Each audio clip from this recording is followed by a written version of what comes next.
muito orgulho de receber o doutor Leandro. Como o doutor Leandro é querido e admirado neste programa. Tudo bem? A gente vai responder as perguntas do pessoal de casa, mas daqui a pouco, pode ser? Depois do intervalo rapidinho? Tá ótimo, só tem que ficar ligado. Estamos aqui te esperando, até já. Agora sim, voltamos com o nosso programa com o Dr. Leandro Teles. A gente vai falar de transtorno do déficit de atenção e hiperatividade, que é o TDAH.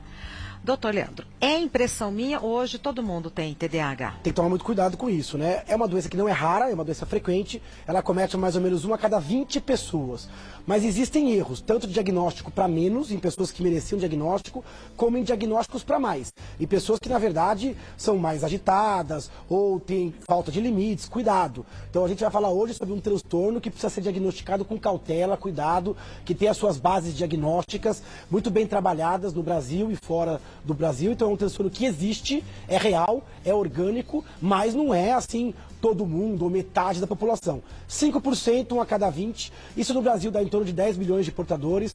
Numa sala de aula é possível que você tenha 1, 2 alunos com TDAH. E é importante saber lidar com este transtorno para também não privar estes alunos, essas pessoas, da mesma condição de enfrentamento da vida. Então o diagnóstico ele existe, mas não pode ser feito em demasia. Mas então, falando em sala de aula, o que eu vejo, leiga olhando de fora, e não tenho mais filho pequeno. Sim. Mas o que eu vejo é que, assim, crianças que antigamente seriam consideradas crianças levadas, hoje são medicadas em nome do TDAH. Tem que tomar muito cuidado, porque o TDAH ele exige um diagnóstico feito por um especialista, numa avaliação onde os sintomas têm que perdurar por mais de 6 meses, tem que ter franco impacto na qualidade de vida, não só na escola, como em casa. Às vezes várias pessoas que viram a criança precisam acompanhar isso. Então o diagnóstico tem que ser cuidadoso e pautado na ciência. Perfeito. Quando ele é feito assim, o tratamento, tanto medicamentoso e não medicamentoso, ele deve ser instituído. Agora tem que tomar cuidado, porque hoje as crianças elas são hiperconectadas, a informação é rápida. Então as crianças, primeiro que tem uma desatenção e uma hiperatividade que é inerente à idade. As crianças pré-escolares, elas são desatentas, levadas, agitadas. Os meninos são mais inquietos. Gostam de correr. E hoje é com celular, com informação. Então a gente tem que alinhar sempre isso à avaliação do especialista para não banalizar o diagnóstico. Para a gente não medicalizar alterações que são transitórias e que estão dentro da normalidade. Perfeito. Vamos então responder as perguntas do pessoal de casa e aí a gente vai aprofundando o assunto. A primeira pergunta é da Tamara. Meu irmão foi diagnosticado com TDAH aos 23 anos de idade. Isso é possível? Ele era hiperativo na infância, mas esse sintoma melhorou bastante. Como é feito o diagnóstico no adulto? Isso pode acontecer. Primeiro, transtorno de atenção e hiperatividade pode pegar meninos ou meninas. Na infância, a gente diagnostica mais meninos, por conta que meninos são mais hiperativos. E a menina, às vezes, quando tem TDA, às vezes ela é mais desatenta, não é tão imperativa. Então, na menina, o diagnóstico é mais complicadinho. Agora, 2/3 dos pacientes bem diagnosticados mantêm sintoma pós-adolescência. Antigamente, a gente achava que crescia, que melhorava. Hoje em dia, não. 2/3 acabam tendo dificuldade de desatenção, função executiva, procrastinação, que é empurrar com a barriga, desorganização, e levam esse sintoma para a idade adulta. Pode-se fazer o diagnóstico em qualquer idade, inclusive no adulto, mas é importante que você caracterize que aquela desatenção começou na infância. Ela não começou agora. Então, se a pessoa tiver sintomas antes dos 7 anos, que teve alteração e impacto, no adulto a gente tem que afastar outras doenças, como depressão, distúrbio hormonal, distúrbio de sono, problemas com relação a multitarefa, excesso de trabalho, e tudo isso deixa a gente um pouco desatento. Então, quando a gente consegue juntar essas informações, o diagnóstico pode ser feito no adulto. Agora, é comum que ela falou. A criança, às vezes, era hiperativa na infância, desatenta, ela cresce, a hiperatividade melhora, porque o adulto ele aprende um pouco a se comportar, ele continua inquieto dentro dele, mas para a sociedade ele fica mais parado, ele não tamborila tanto, não levanta tanto, melhora um pouco a hiperatividade em alguns casos, mas ele continua profundamente desatento, com dificuldade de organização, de memória, com baixo rendimento no trabalho, na faculdade, com busca de prazeres efêmeros, com muita impulsividade. Então o diagnóstico ele pode ser feito até na terceira idade, se o paciente chegar com sintomas crônicos e datando da infância, na ausência de outros diagnósticos que explicam melhor o quadro. Perfeito. Próxima pergunta, Jennifer. Por que os médicos dão estimulantes para pessoas que já são hiperativas? Não deveria ser o contrário? Dar um calmante, por exemplo? A pergunta é excelente, eu ouço essa pergunta direto no consultório, né? Fala assim, pô, mas meu filho já é ligado no 220, ele já não consegue prestar atenção, ele sobe em tudo, ele é agitado. Como que ele vai receber um estimulante, né? Na verdade, no déficit de atenção bem diagnosticado, existe uma dificuldade de canalizar a atenção, de sustentar a atenção. É como se você tivesse um maestro na região frontal do cérebro que deveria estar tocando a banda e esse maestro está adormecido. Quando você dá um estimulante para essa criança, lógico, com médico, com dose, com segmento e com boa indicação, acontece o efeito ao contrário. A criança passa a prestar atenção e ficar mais calma. Então é um estimulante que, como resultado, traz um pouco mais de parcimônia, diminui a impulsividade, porque crianças com hiperatividade muitas vezes interrompem, não esperam conclusão de perguntas, não conseguem esperar a vez, não conseguem fazer atividades coletivas, às vezes não conseguem levar a cabo uma sala de aula. E é muito importante que a gente fala, aqui parece assim, uma criança levada é assim também, mas na prática é diferente. Uma criança mimada e levada, ela é diferente de uma criança desatenta patológica. A intensidade, a frequência e o impacto, esta criança com déficit de atenção, ela pode ser punida da forma que for, porque ela vai continuar desatenta. Isso é absolutamente involuntário e independe da criação. É óbvio que uma criação inadequada haverá de piorar os sintomas, mas o médico ele consegue separar o joio do trigo, diferente do leigo. Às vezes o leigo fala que é déficit de atenção e quando o médico vai avaliar é só uma questão de transitória, ou uma criança um pouco mais curiosa e agitada, ou até falta de limites. Mas um bom médico, com cautela, ao lado de bons psicólogos, de psicopedagogos, com tranquilidade, consegue fazer o diagnóstico com uma boa assertividade. Perfeito. De novo, o calmante não resolveria. Dar um calmante para essa criança piora a atenção. Ela fica mais dispersa. O estimulante estimula o maestro e a banda começa a tocar corretamente. Então o estimulante ele muda a evolução desses pacientes. E o tratamento medicamentoso traz um ótimo prognóstico quando bem feito e bem indicado. Não para todo mundo. Perfeito.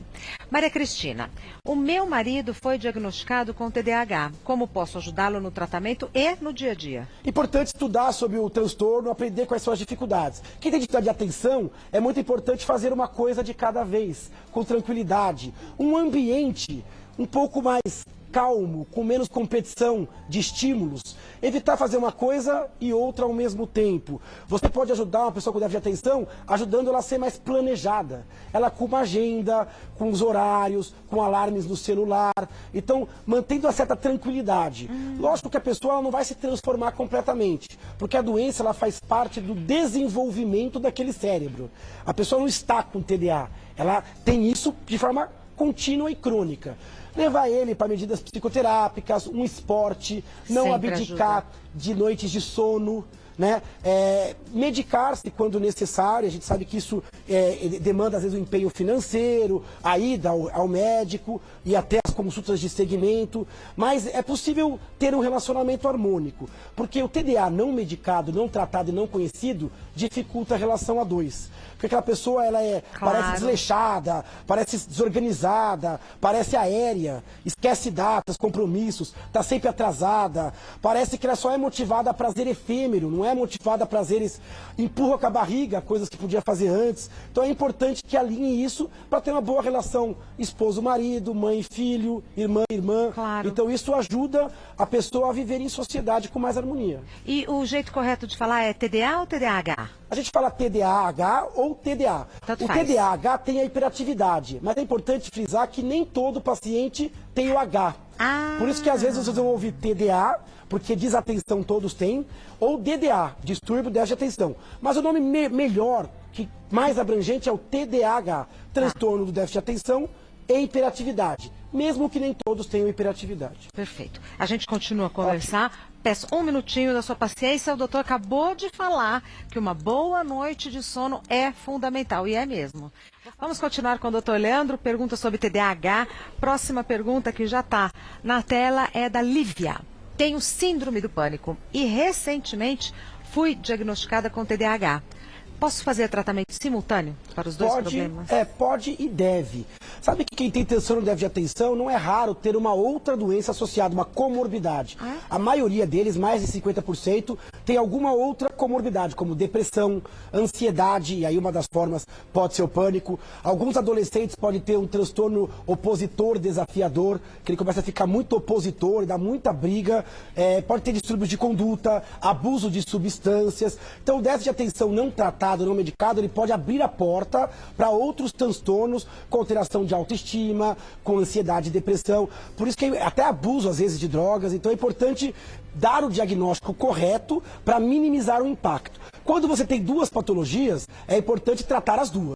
Tratar o fenômeno depressivo ou, no caso, ansioso, junto com o déficit de atenção. E aí um bom médico pode alinhar, porque o psiquiatra pode ver as duas doenças, um bom neurologista pode ver as duas doenças. Lembrando que, se você vai procurar ajuda com menores de 12 anos, melhor procurar um neuropediatra ou psiquiatra infantil. Ele pode ajudar a saber se aquela criança é só mais agitado, é uma fase, ou se tem algum diagnóstico ali. Acima dos 12 anos, o neurologista de adultos ou o psiquiatra de adultos, e ele pode fazer o diagnóstico diferencial. Quando mais de uma doença, tratá-las em separado, e o tratamento ele pode ser alinhado, com cautela. Porque a gente sabe que, por exemplo, se você der o remédio só para o déficit de atenção, o estimulante pode piorar a ansiedade. Ao mesmo tempo, se você só trata a ansiedade, o tranquilizante, o calmante ou a anti-ansiedade pode piorar a desatenção. Então, como o paciente ele é complexo, é importante que o tratamento também seja de acordo com essa complexidade. E imagino que deva levar um tempo para ajustar tudo, né? Demora um tempo para ajustar. Às vezes o remédio para déficit de atenção ele é por mais tempo, um pouco mais crônico, às vezes para o pânico menos, e para todos é importante também ajustar uma psicoterapia ou uma terapia cognitivo-comportamental e, sem dúvida, mudanças de hábito de vida. Isso é o mais importante. Exercício, sono, boa alimentação e ajuste nos seus hábitos vai melhorar esta e outras patologias. Maravilha. Mais uma pergunta, Joyce. Remédios para o tratamento de TDAH podem causar muita ansiedade? Pode causar ansiedade. A gente trata hoje déficit de atenção com remédios estimulantes, que agem nas vias de dopamina e adrenalina. Você acorda o lobo frontal e passa a organizar os pensamentos. Agora, esse estimulante frontal, para pessoas predispostas, pode levar um pouco de ansiedade. Então é importante conversar com o médico para que ele possa adequar a dose do remédio, o horário do remédio e a necessidade ou não de usar remédios também para ansiedade, tá? Então os maiores efeitos colaterais que a gente vê hoje é baixa do apetite, e para criança isso é complicado, porque criança às vezes tem algumas que são chatinhas para comer, então o médico ele vai acompanhar o peso, vai conversar com o pediatra, pode dar um pouco de ansiedade e alguns podem ter um pouco de insônia, mas aí é só você adequar dose, hora de tomar, e toda decisão em saúde ela é custo-benefício, para ver se aquele paciente é candidato ou não, mas como qualquer remédio para o cérebro, ele vai ter o seu ônus e o seu bônus e vai ter que ser calçado naquele paciente. Então, se estiver dando muita ansiedade, avisar o médico para ver se aquilo é transitório, se algum ajuste é necessário. Perfeito. Vamos continuar. Stella, o TDAH reduz a inteligência da pessoa? Essa pergunta é muito interessante. Na verdade, o déficit de atenção, a atenção ela é importante para você ter memória, ter organização e tal. Agora, a inteligência potencial, ela não é alterada. Então, ela só não é tão expressa. Quando a pessoa tem geralmente são crianças curiosas, muito inteligentes, sagazes, mas às vezes não conseguem canalizar. É como se fosse um carro bom com freio de mão puxado. Porque como ela não consegue focar, então às vezes a gente pede para sentar na frente, para ficar longe de janela, o professor chamar pelo nome ali para trazer para a aula. Às vezes eles aprendem de uma forma um pouco diferente, precisa de uma atenção um pouco especial, mais direcionada. Agora, a inteligência ela é boa. Agora, o potencial aqui, a realização é abaixo. Às vezes as notas vêm um pouco ruins, às vezes demanda muito mais sacrifício para obter o mesmo rendimento. E a criança tem consciência disso? Começa a ter. Ela quando começa a falar assim, nossa, então ela pode começar a se achar inferior. Exato. Ela fala assim, pô, então eu não aprendo, eu tenho que estudar 10 vezes mais. Exato. Ou eu vou ler um livro, eu tenho que ler 10 vezes, porque eu fico voltando. Então ele se sente burro e às vezes o mundo taxa de burro, de imaturo, e às vezes não convida para festa de amigo porque é muito agitado, ou porque é meio desengonçado e derruba coisa. Por isso que a gente trata. Tratando, a gente consegue adequar o potencial à execução. Então, tratando, e aí que nem eu falei, além de medicamentos para os casos selecionados, mudanças psicopedagógicas e familiares, para aquela criança manter a autoestima, porque a inteligência é igual quando não é, às vezes até acima da média, mas a execução pode se perder por procrastinação, por desatenção, por impulsividade. Eles cometem muito errinho por distração. Sabe aquela prova que faz o raciocínio bonitinho e pumba, erra por distração ou cai na pegadinha da letra A? Aí você fala, nossa, a gente que conhece a criança sabe que ela tem um potencial absurdo, mas como o ensino é pasteurizado e a cobrança é um pouco pasteurizada, o rendimento é pior. Então, tratar a criança, ensinar ferramentas de execução, vai trazer ela para a sua normalidade, que geralmente é muito boa. Perfeito. Mais uma. Cássia. Minha filha tem TDAH desde criança e passa muitas horas ao celular. A tecnologia pode piorar a doença? Interessante. Às vezes a gente coloca a tecnologia, essa coisa de vilão ou mocinha, né? É. A tecnologia, de modo geral, ela auxilia, mas tem que ter limite. O pessoal com TDAH é muito comum eles gostarem de prazeres efêmeros. Eles são muito bons em coisas que dão feedback rápido. Então, por exemplo, videogame. A pessoa faz, ela já é recompensada ou punida na hora. Então, uma aula é algo muito mais maçante, passivo. O videogame, como é muito intenso, ele fica ali com hiperfoco, focado. Então, tem que tomar cuidado para não ter dependência de tecnologia. Então, tem que restringir. A tecnologia tem que ser uma ferramenta para escola, para estudos, mas cuidado, porque eles podem evoluir um pouco compulsivos. Eu falo deles com TDA, mas qualquer criança.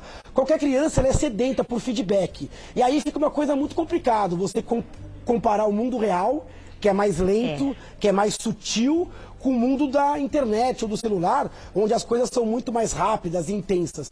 Aí a gente cria, às vezes, uma população que não tolera mais o mundo real, não tolera o tédio. Eles ficam enfadados, ficam chateados, ficam tristes quando não estão hiperestimulados. Então, cuidado. Tem que restringir horário, tem que restringir tecnologia com atividade, mas não é ter uma aversão. É impossível hoje viver sem tecnologia. Esta geração, ela é ligada à tecnologia, mas domine a tecnologia. Não a tecnologia te domina. Se há horas demais, se a criança está se isolando, se ela está trocando atividades sociais e coletivas por horas no celular, opa, passou do ponto. Então aí o pai tem que intervir, a escola tem que intervir e o quanto antes. Porque quando vai chegando na adolescência, cada vez é mais difícil controlar esse tipo de impulso. E a gente, como pai, também não tem essa energia toda, nem esse tempo todo, para ficar monitorando 100% do tempo. Então é importante cuidado com o excesso de tecnologia no TDA e em outros contextos também. Perfeito.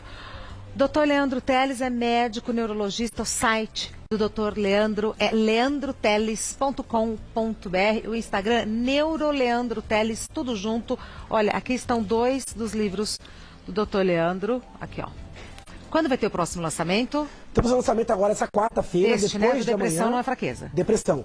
Então vai ter um evento que ia convidar o pessoal aqui de São Paulo, vai ser na livraria Martins Fontes, aqui na Paulista, né? Depois de amanhã. Depois de amanhã, quarta-feira, 6h30 da tarde. Dá para acompanhar o Mulheres até o final. E esse evento ele é gratuito, aberto a todos.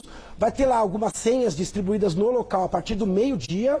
E quem quiser reservar, eu tenho no meu Instagram, Neuroleandro Teles, o telefone, o WhatsApp, para reservar o lugar gratuitamente e acompanhar a palestra sobre depressão e a assinatura do livro. Queria convidar também o pessoal de Joinville, Santa Catarina. Eu vou estar em Joinville no dia 21, semana que vem. Segunda-feira que vem, vou estar lá no Shopping Miller, também com palestra sobre depressão, no shopping aberto, gratuito, é só chegar. Vai ser dia 21 às 7h30 da noite no Shopping Miller, que é bem conhecido ali em Joinville. Então, segunda-feira que vem não teremos o Dr. Leandro Teles no Mulheres? Segunda-feira que vem não, mas logo na sequência, na próxima segunda, com certeza estarei aqui com algum tema importante para a gente discutir saúde mental. E você que está em São Paulo depois de amanhã, quarta-feira, é tão gostoso, é um encontro. Tem a palestra, o Dr. Leandro, essa simpatia, você sai com o seu livro autografado, tem o prazer de tirar uma foto com o Dr. Leandro, é um programa. Obrigado, é um programa, é verdade. Todos convidadíssimos. De coração. Muito obrigada, vai com Deus, viu? Obrigado, Regina, bom programa.